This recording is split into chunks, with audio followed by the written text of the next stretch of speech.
같이 또 입을 모아서 한 목소리로 봉독해 올리겠습니다. 함께 봉독합니다. 사울은 그가 죽임당함을 마땅히 여기더라. 그날에 예루살렘에 있는 교회에 큰 박해가 있어 사도 외에는 다 유대와 사마리아 모든 땅으로 흩어지니라. 경건한 사람들이 스데반을 장사하고 위하여 크게 울더라. 사울이 교회를 진멸할새 각 집에 들어가 남녀를 끌어다가 옥에 넘기니라. 아멘. 할렐루야. 저녁 식사 맛있게 하셨습니까? 아멘. 먼저 바울 이렇게 외치면, 바울 하면 가장 먼저 무엇이 떠오르십니까? 사실 우리가 그냥 바울 이렇게 부르지는 않죠. 사실 사도 바울 이렇게 부르는 것이 우리에게 더 익숙할 정도로, 사도 바울 하면 어떤 세계 선교의 시작을 알린 귀한 복음 전도자다, 이것이 아마 먼저 떠오르실 겁니다. 그런 바울이 이제 사도행전에 그 이름을 올리기 시작을 합니다.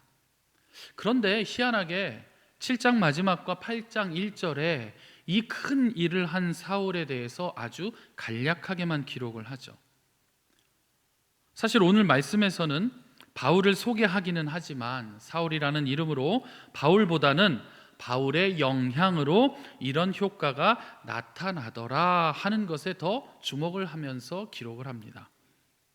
그래서 1절 본문을 보면 스데반 집사의 순교 후에 더 거세지는 교회의 핍박에 그리스도인들이 모든 땅으로 흩어졌다, 이렇게 소개하면서 그 이유를 3절에 바울이라고 하는 사람이 교회를 더욱 박해했기 때문이다, 이런 기록에 그냥 잠깐 등장하는 것 외에는 없습니다. 특별한 소개가 없습니다.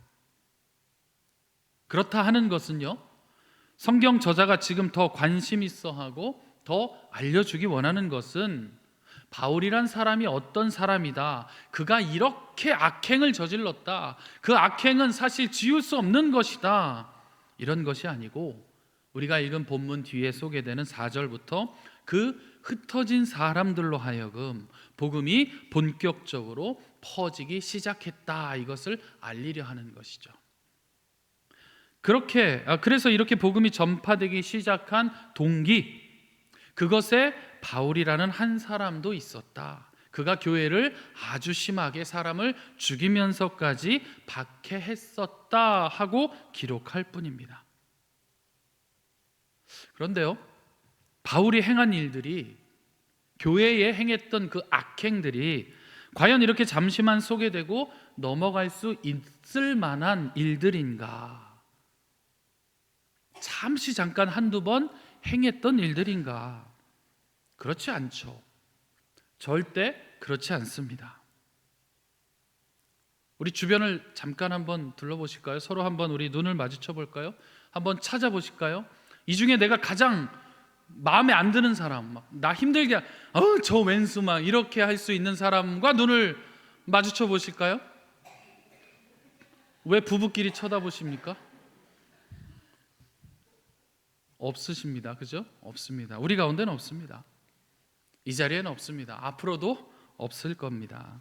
그런데요, 더러는 내 마음속에, 우리의 마음속에 오히려 좀 우리를 힘들게 하는 분들도 있었다 하는 것을 고백할 수는 있죠. 그러고 보면 우리 교회는 참 상처가 많은 공동체입니다. 왜 그럴까요? 사실 교회는 이미 죄로 인해 죽은 사람들이 다시 부활의 감격을 경험하면서 모이게 된 공동체이기 때문에 그렇습니다. 그래서 우리는 스스로의 완전함이 없기 때문에, 우리는 죄에서부터 우리의 인생의 시작이 되었기 때문에 상처 입은 사람들이 많다 보니 사실 교회 안에는 크고 작은 상처되는 일들이 아직 많이 남아있는 것들이 사실입니다. 사실 어렸을 때는 친구를 사귀기가 너무 쉬웠죠. 왜 그러냐면 어렸을 때는요, 내 친구는 이런 사람이어야 돼 하는 기준이 없었기 때문입니다. 그래서 내 옆에 가장 가까이 있는 사람이 내 가장 친한 친구가 되는 게 우리 어렸을 때의 친구를 사귀었던 모습입니다. 그런데 성장하면서 친구를 사귀는 것이 참 쉽지가 않습니다. 내 친구는 이런 사람이면 좋겠어 하는 마음이 우리 안에 있기 때문입니다. 오늘 등장한 바울을 한번 살펴보는 겁니다. 과연 우리 그리스도인들의 친구로 사귈만 한 사람입니까? 절대 그렇지 않습니다. 솔직하게 말씀을 드리면 저에게 좀 힘이 있으면, 어떤 권력이 있으면 이 당시 시대라면 죽이고 싶은 사람의 리스트에 가장 먼저 올라와야 되는 사람입니다. 절대 친구로 사귈 수 없습니다. 그런데 왜 이런 바울을 우리 주님께서는 훗날에 신약 성경의 상당 부분을 차지하는, 그래서 너무나 좋은 믿음의 모델로 세우셨을까? 궁금해지기 시작하는 겁니다. 12사도로 충분하지 않았을까? 기존처럼 11제자는 예루살렘에 그대로 두시고 가장 뒤늦게 세워진 제자가 있죠. 사도가 있죠. 마띠아입니다. 그를 어떻게 소개하는지 아십니까? 요한의 세례로부터 제자들 가운데 올려져 가신 날까지 주 예수께서 제자들 가운데 출입하실 때에 항상 우리와 함께 다니던 사람이었다, 이렇게 기록합니다. 대단한 사람인 겁니다. 이 마띠아를 사도 바울의 그 자리에 대신해서 세우셨으면 안 되는 것이었을까? 이런 질문을 좀 해봅니다. 그러면 사도 바울을 그 자리에 세우신 이유는 무엇일까? 하나님이 주목하시는 것은 무엇일까? 하나님께서는 우리 모두를, 사도 바울도 마찬가지고 우리 모두를 그 어떤 사건이나 어떠한 순간을 보시는 것이 아니라 하나님께서 이미 창세전에 작정하시고 예배하신 그 길을 따라서 성장하고 이루실 승리를 보시기 때문에, 즉 우리 삶 전체를 보시기 때문에 이것이 답이 됩니다. 그렇다면요, 그래서 사실 우리도 지금의 감정으로 어떤 한 지체의 교회의 형제, 자매를 보지 않고 그와 함께 성장하면서 세워질 하나님의 나라를 봐야 합니다. 왜 항상 성경에는, 왜 항상 설교의 말씀에는 성령의 예를 언급하면서 인내함을 강조하고 사랑함을 강조하고 온유함을 강조하고 있는가? 너무 힘든데 왜 우리에게 이것을 요구하시는가? 그 답은 너무나 간단합니다. 우리가 교회이기 때문에 그렇습니다. 하나님께서 태초부터 교회라는 공동체를 그렇게 세우셨기 때문에 교회란 하나님이 세우신 그 모습 그대로 존재할 때 교회라 불릴 수 있기 때문입니다. 신약에 초대교회가 등장을 하는데요, 그 이전에 인류 최초의 교회, 최초의 믿음의 사람들의 공동체는 누구였을까? 바로 아담과 하와였습니다. 아담을 지으신 이후에 아담에게 돕는 배필을 지어주시죠. 바로 하와입니다. 돕는 배필은요, 단순히 남자의 일을 돕기 위해 그 어떤 일을 옆에서 보조하기 위해 보내주신 존재가 아닙니다. 여기서 돕는 배필할 때 돕는다는 뜻은요, 하나님께서 우리를 도우실 때 돕는 그 뜻과 같은 뜻입니다. 우리나라에 좀 이런 말들 흔히 있었죠. 많이 사라진 것 같습니다. 남자는 하늘이고 여자는 뭡니까? 땅이오고, 이런 어떤 좀 권위적인 말, 때로는 우스갯소리, 이런 거 하면 큰일 나는 겁니다. 성경에 위배되는 말씀을 하시는 거예요. 남자를 위해 돕는 배필로 세웠으니 여자가 남자를 보조해라, 이러면 하나님께서 나를 돕고 계시니 하나님이 나를 옆에서 보좌해라, 이것과 같은 의미가 되는 겁니다. 하나님께서 하와를 지으실 때 이 여인이 내가 아는데 언젠가 남편을 배신할 여인이고 언젠가 본인이 선악과를 따먹었지만 남편을 먼저 탓하고 그래서 가정을 깰 수 있는 위험한 인물로 변질될 것을 내가 알고 있으니까 만들어야 되나? 말아야 되나? 이런 고민을 하신 적이 절대 없습니다. 그럼 왜 아담에게 돕는 배필을 지어 주셨을까? 아담의 일손을 거두라고 하신 걸까? 절대 그렇지 않죠. 아담이 에덴 동산에서 유일하게 한 일이 있습니다. 그 일이 무엇이냐면 수많이 눈에 띄운 하나님이 만든 작품에 이름을 지어주는 일이었습니다. 얼마나 많은 시간이 걸렸을까요?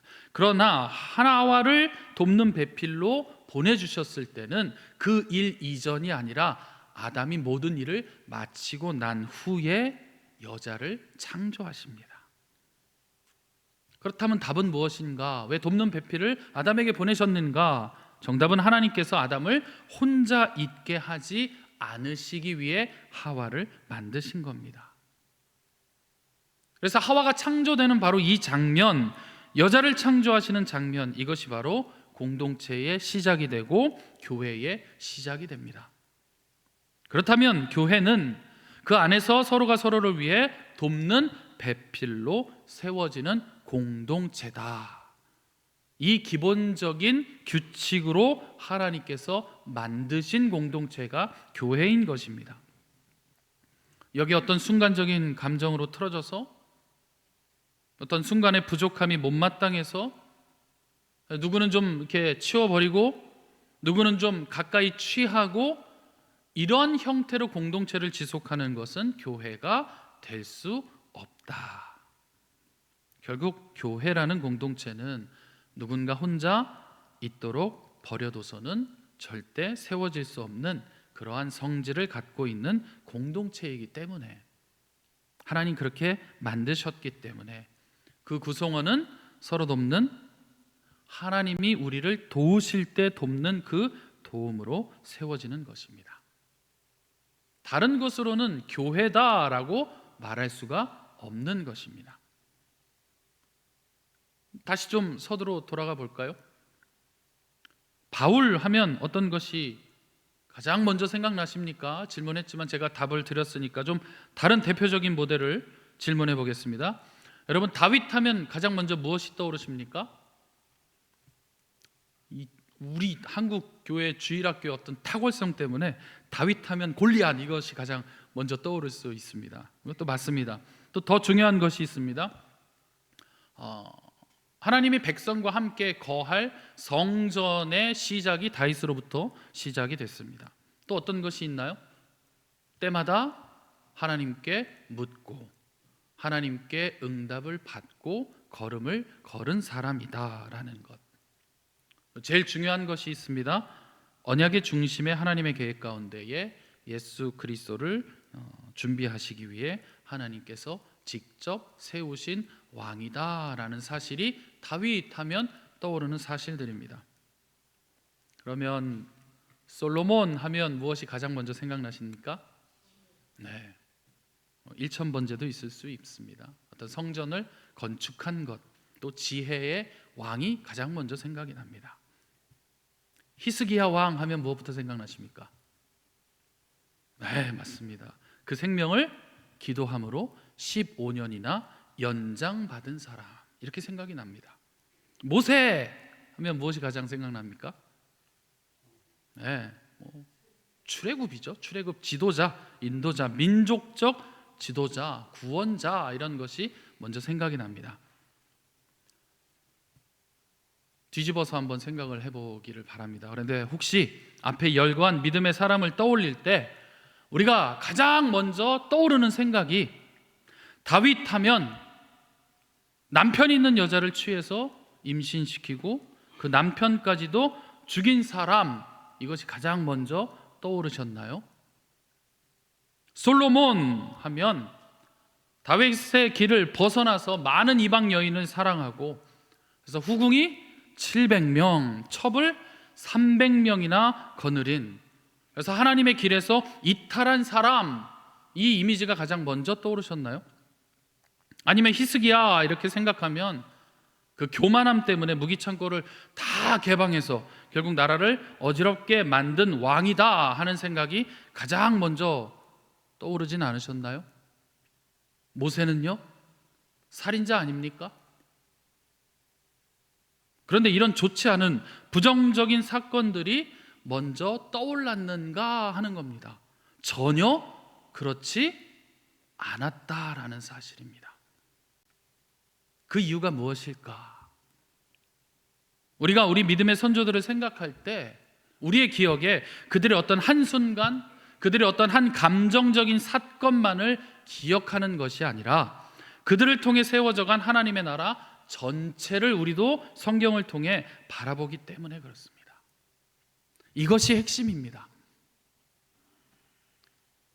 저와 여러분이 나중에 우리가 하나님의 재판대 앞에 서서 읽혀질 생명의 책에 무엇이 기록되어 있기를 원하시나요?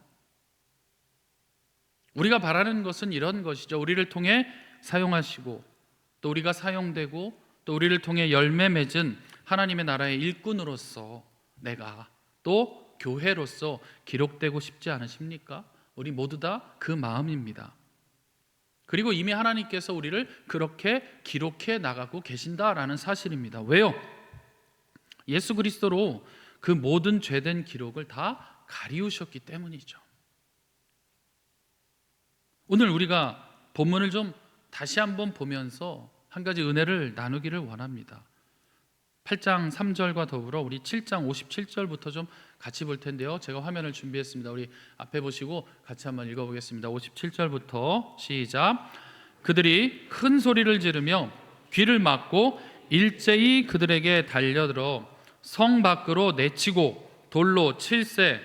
증인들이 옷을 벗어 사울이라 하는 청년의 발 앞에 두니라. 그들이 돌로 스데반을 치니 스데반이 부르짖어 이르되 주 예수여 내 영혼을 받으시옵소서 하고 사울이 교회를 잔멸할세 각 집에 들어가 남녀를 끌어다가 옥에 넘기니라. 아멘. 이 구절을 읽으면 우리 마음속에 막 그 분노가 끓어오르는 분이 계신가요? 저 죽일 놈 이러면서 막 그 흥분을 감추지 못하는 분 계신가요? 그렇지 않죠. 전혀 그렇지 않죠. 속상함은 있지만 그 정도는 아니죠. 왜 그럴까요? 사도 바울 역시 하나님의 생명의 책에 어떻게 기록되어 있는지를 우리가 알고 있기 때문 아닐까요?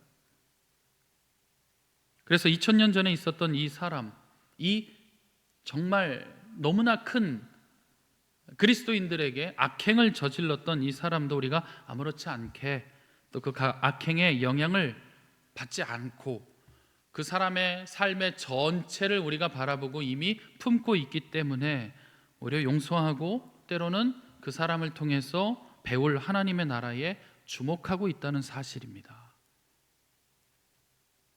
이것에 대한 확고한 믿음은 굉장히 우리가 탄탄하고 큰데 우리의 교회된 우리 교회 안에서 오히려 내 가까운 사람, 이 사람에게도 내가 이 마음을 품고 바라보고 있는가? 저도 저 스스로 질문을 좀 던져보는 것입니다. 성경을 보면요, 예수님 강조하신 것들 중에 어떤 것이 있냐면 은밀한 구제, 또 은밀한 섬김, 또 은밀한 봉사, 또 은밀한 헌신에 대해서 예수님 강조하며 말씀하셨습니다. 그런데 우리는 나에게 드러나는 친절, 나에게 보여줘야 할 섬김, 나에게 그 사람이 집중해 줘야 하는 열정, 이것에 기대를 갖고 있습니다. 이런 경우가 있죠. 혹시 교회 내에 어떤 주변 사람들이 나에 대해서 이렇게 소근소근 거리는 것 같을 때 거기에 영향을 받아서 우울해했던 적도, 그런 경험을 가지신 분들도 계실 줄 압니다. 근데 돌아보면 어떤가요? 염려할 일이 별로 없었습니다. 뭐라고 수군대는지 사실 확인도 되지 않았는데 내가 미리 넘겨 짚어서 대부분 오해할 수 있는 것들로 나 혼자 상처를 받기 마련입니다. 그럴 땐 좀 거꾸로 생각해 보는 것도 어떨까, 이런 생각이 제가 좀 들었습니다. 주변에 누가 이렇게 나에 대해서 좀 수군거리는 것 같으면 나에 대해서 좋은 마음으로, 나에 대해 칭찬하는구나, 내가 혹시 교만할까 봐 나한텐 들리지 않게 얘기하는구나, 그렇게 생각해도 무관하다는, 어차피 확인되지 않을 거고, 안 좋은 쪽으로 생각해서 나를 실망시키느니 좋은 쪽으로 생각해서 내가 오히려 더 자신감을 얻으면 좋지 않을까, 이런 생각도 좀 해봅니다. 한 영상을 봤는데요, 어떤 실험을 진행합니다. 급하게 약속 시간에 가는 사람들하고요, 또 여유 있게 약속 장소에 가는 사람들의 중간에 똑같이 어떤 도움을 필요로 하는 어려운 상황을 만들어 본 겁니다. 그랬더니 급한 사람들은 봤음에도 불구하고 못 본 척하고 그냥 지나가고, 여유 있는 사람들은 그 어려운 사람들을 돕고 난 후에 자신의 볼일을 보러 가더라 하는 결과입니다. 그래서 실험 결과는 결국 선함은 우리의 여유로부터, 넉넉함으로부터 시작이 된다, 이런 결론을 내립니다. 그 영상에서는 물론 성경적이지는 않습니다. 누가복음 10장에서 강도 만난 사람을 보고 그냥 지나친 제사장도 레위인도 예수님은 칭찬하지 않으셨죠. 오히려 그를 돕고 치유해주고 돌보아준 어떤 사마리아인을 진정한 이웃이라고 칭찬합니다. 하지만 그럼에도 우리에게는 아직은 이 썩어질 육신을 입고 있기 때문에 연약함이 많이 있습니다. 그래서 나도 여유가 없어서 내 주변 사람을 날카롭게 대할 때가 참 많이 있습니다. 그렇다고 한다면 이 영상의 비유를 좀 들어서 말씀을 드리면 우리도 여유를 찾아야 된다는 것이죠. 어떤 여유입니까? 말씀으로부터 충만하게 발생되는 여유, 또 성령의 충만함으로 감동으로부터 시작되는 여유 외에는 우리에겐 여유가 없습니다. 예배 전에는 막 얼굴만 봐도 막 쓴뿌리가 올라왔던 기억들, 그래서 가급적이면 눈에 안 띄게 이렇게 좀 멀리 앉고 싶고, 예배가 끝나도 그냥 마주치기 싫어서 얼른 피해버렸던 기억들. 그런데 예배에 내가 집중하고 그 말씀 가운데에 나에게 주시는 특별한 은혜를 경험하고 나니까 그 사람 얼굴을 다시 보면 희한하게 내 마음에 가득했던 쓴뿌리들은 온데간데 없고, 오히려 다시 한번 끄덕이면서 긍휼함과 또 넉넉하게 품어줄 수 있는 자신감이 생기는 경험들을 모두 다 여러 번 하셨으리라 믿습니다. 중고등학교 시절이죠. 저는 그런 경험이 좀 많이 있었습니다. 수련회 갈 때 싸웠어요. 친구랑, 후배랑 막 싸웠거든요. 마지막 날 다 울며 불며 기도하지 않습니까? 그리고 나면 엉엉 울면서 미안해 하면서 이렇게 품었던 제 기억이 있습니다. 이것을 지금 말씀드리는 겁니다. 우리가 채워야 할 여유, 우리가 채워야 할 것은 은혜의 감동 외에는 없습니다. 주변을 다시 한번 이렇게 둘러볼까요? 아까 보셨던 분 다시 한번 눈 마주쳐 보십시오. 저만 보지 마시고. 네, 어떠십니까? 아까와 좀 다르게 보이십니까? 그러면 우리 모두 다 은혜 받은 줄 믿으시기 바랍니다. 아멘. 말씀을 정리합니다. 제가 잠시 스쳐가는 바울의 본문을 묵상하면서 저에게 주신 은혜가 이것입니다. 오늘 본문에 등장한 바울은 바리새인으로서 자신의 민족적인 부활을 이루기 위해서는 사람 한 명 죽이는 것도 마다하지 않고 오히려 자랑스러워했던 그런 외골수의 사람이었습니다. 하나님을 잘 알고 배웠지만 그 안에 가장 핵심적인 교리인 하나님 사랑, 이웃 사랑이 무엇인지를 배우지 못했습니다. 오히려 자신의 이미지만 생각한 사람이었습니다. 그래서 꽤나 집단적이고 정치적이고 어떤 그 공동체를 하나의 어떤 그 소시오패스적인 모습을 만들어내고 싶어하는 사람이었습니다. 그러나 하나님의 생명책의 기록에는 그는 의롭다 칭찬을 얻은 사람으로 이미 기록이 되어 있습니다. 왜 그럴까요? 하나님은 순간의 감정으로 한 사람을 생명의 책에 기록하는 분이 아니시기 때문입니다. 또 왜 그럴까요? 이미 예수 그리스도의 대속의 보혈로 다 가리시기로, 지우시기로 언약하신 분이기 때문입니다. 내가 교회이고 우리가 교회입니다. 태초부터 교회는 서로 돕는 배필로 세워진 공동체입니다. 우리가 예수님으로 사는 인생이라면, 우리가 하나님께서 생명의 책에 기록하시기를 결정한 사람이라면, 우리도 하나님께서 세우신 교회가 되어야 합니다. 순간의 감정으로 공동체를, 아니면 한 사람에 대한 정죄를 끝까지 가져갈 수 없는 공동체, 이런 뜻입니다. 그래서 우리가 더 넉넉한 마음을 달라고 성령의 충만한 열매로 때로는 그 사람까지도 품어서 함께 이뤄갈 내일을 꿈꾸게 해달라고, 그래서 다시 은혜 안에서 기도하시는 저와 여러분이 되시기를 주님의 이름으로 축복합니다. 그래서 하나님께서 우리를 도우심으로 우리가 교회가 된 것이기 때문에 우리도 서로 돕는 배필로서 아름다운 하나님의 나라를 함께 연습해가고 또 승리로 세우시는 우리 모두가 교회 되시기를 주님의 이름으로 축복합니다. 아멘. 기도드리겠습니다. 성령 하나님을 우리에게 보내주셔서 때마다 승리케 하시는 하나님 감사합니다. 우리가 기억해야 할 것이 우리를 통하여, 나를 통하여, 그를 통하여 세워질 하나님의 나라를 바라보게 하시되, 순간순간 내 감정과 순간순간 우리의 연약함을 영원한 것으로 기억하지 않는 건강한 하나님의 나라를 연습하고 또 이뤄가는 아름다운 교회로 인도하여 주시옵소서. 그렇게 이끄실 하나님의 그 크신 계획과 또 완성하심을 기대하며 우리 주 예수 그리스도 이름으로 기도드립니다. 아멘.